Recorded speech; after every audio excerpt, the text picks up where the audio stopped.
Hello everyone. First of all, I am so sorry that I have been away for such a long time. အရင်ဦးဆုံးအချိန်ကြာကြီးပျောက်သွားတဲ့အတွက်အရန်တောင်းပန်ပါတယ်။ဘာလို့လဲဆိုတော့visa တိုးဖို့အတွက်ကျွန်မတခြားပေါ့နော်လာအိုကိုသွားလိုက်ရတာရယ်ပြီးတော့ဒီကြားထဲမှာလေကျွန်မပေါ့နော်ကိုယ့်ရဲ့ small business လေးကိုလည်းစလုပ်သေးရပေါ့နော်အဲကြားထဲမှာဟိုဟာလုပ်တရားလုပ်ဟိုဟာဆက်တရားဆက်နဲ့လုပ်ရင်းနဲ့ကျွန်မဒီစာလီလာတဲ့ဗီဒီယိုတွေလည်းမတင်ပေးနိုင်ခဲ့တဲ့အတွက် I am so sorry အရင်တောင်းပန်ပါတယ်ဒါပေမဲ့ခွာစားပြီးတော့မှကိုပြန်ပြီးတော့မှအတိစိတ်ပြန်ကပ်ပြီးတော့ပြန်ပြီးတော့လုပ်မယ်ပေါ့နော်အဲ့တော့အရင်ဦးဆုံးကျွန်မပေါ့နော်ဒီgrammar pattern ကြီးနေနဲ့မပြောတော့ဘူးပေါ့နော်တကယ်လို့အကယ်၍ဆိုတဲ့sentence တွေပြောမယ်ဆိုဘယ်လိုပြောမလဲဥပမာအနေနဲ့ကွာတကယ်ချင်းတို့စဉ်းစားကြည့်လိုက်ကိုကနိုင်ငံခြားသားတယောက်နဲ့ပြောမယ်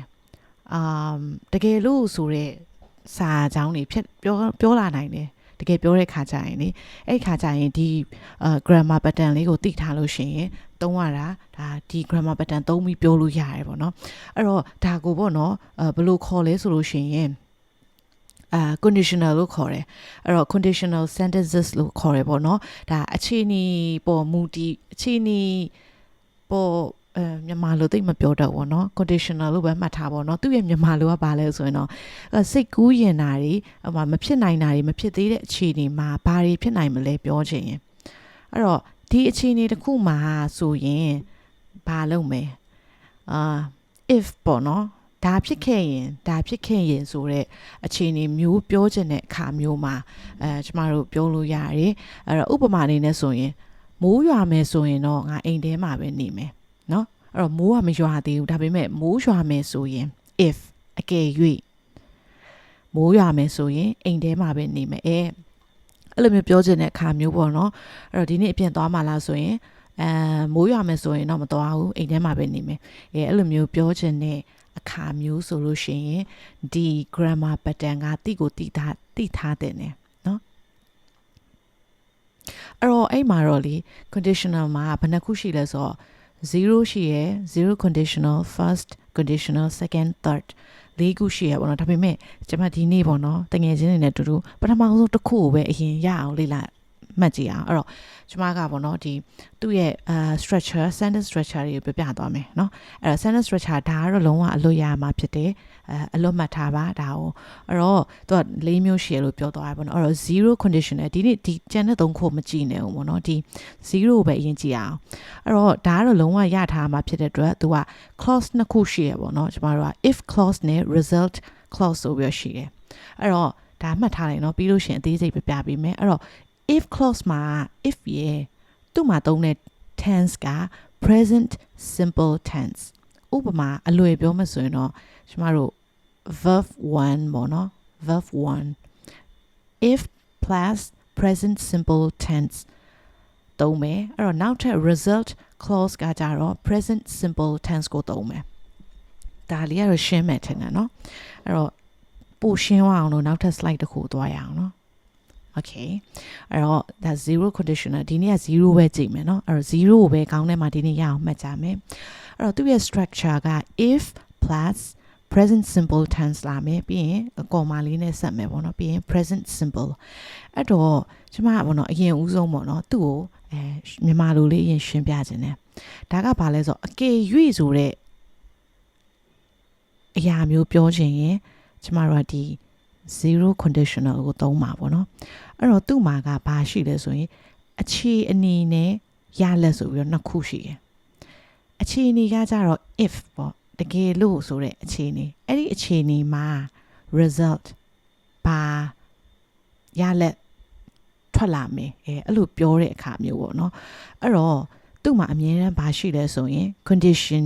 ဆိုတဲ့အခြေအနေရှိရပြီးရင် result ရလက်ရှိရဒါ if sentence conditional sentence အားလုံးမှာ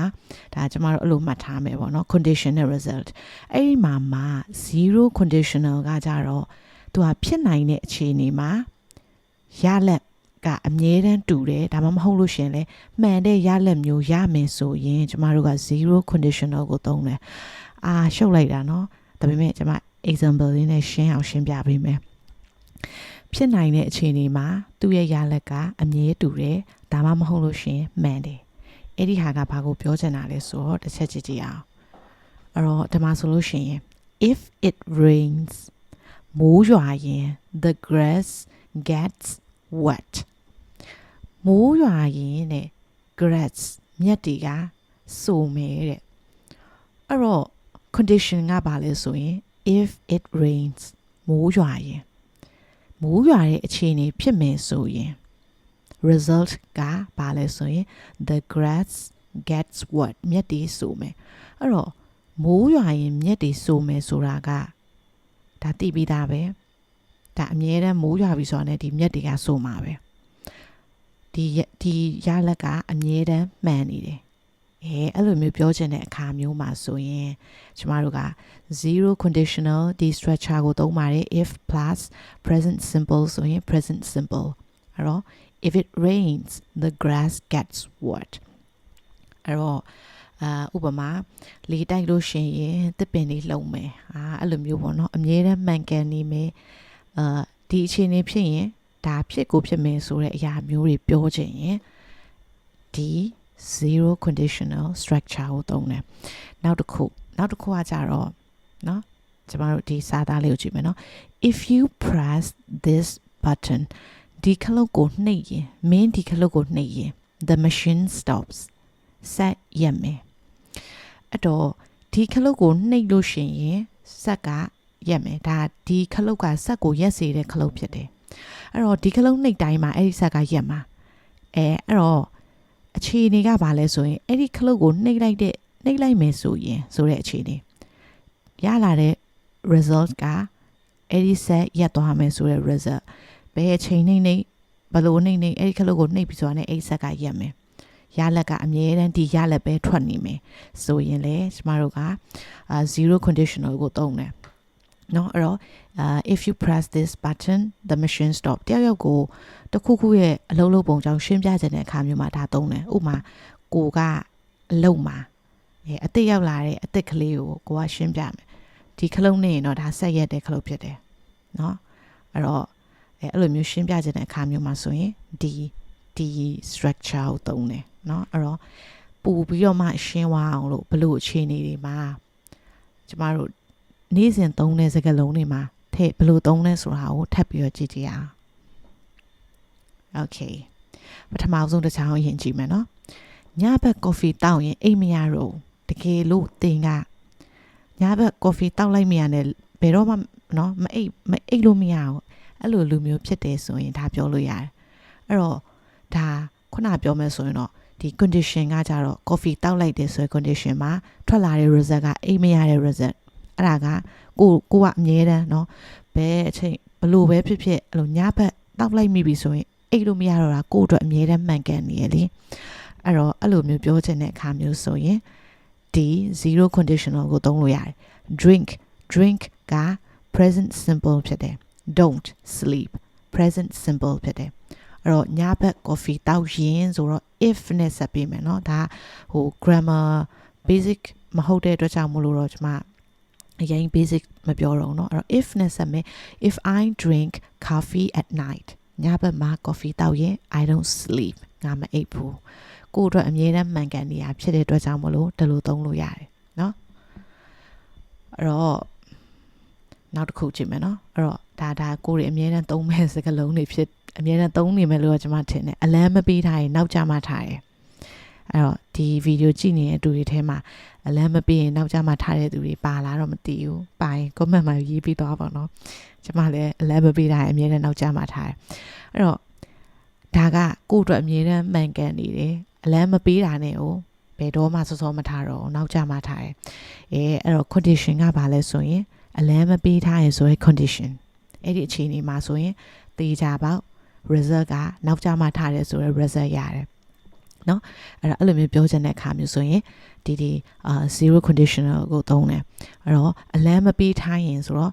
don't set ဒါ present simple เนาะပြီးရင် wake up present simple အဲ့တော့ if clause မှာလည်း present simple သုံးမယ်ဒီ result clause မှာလည်း present simple သုံးမယ်အဲ့တော့ if I don't set an alarm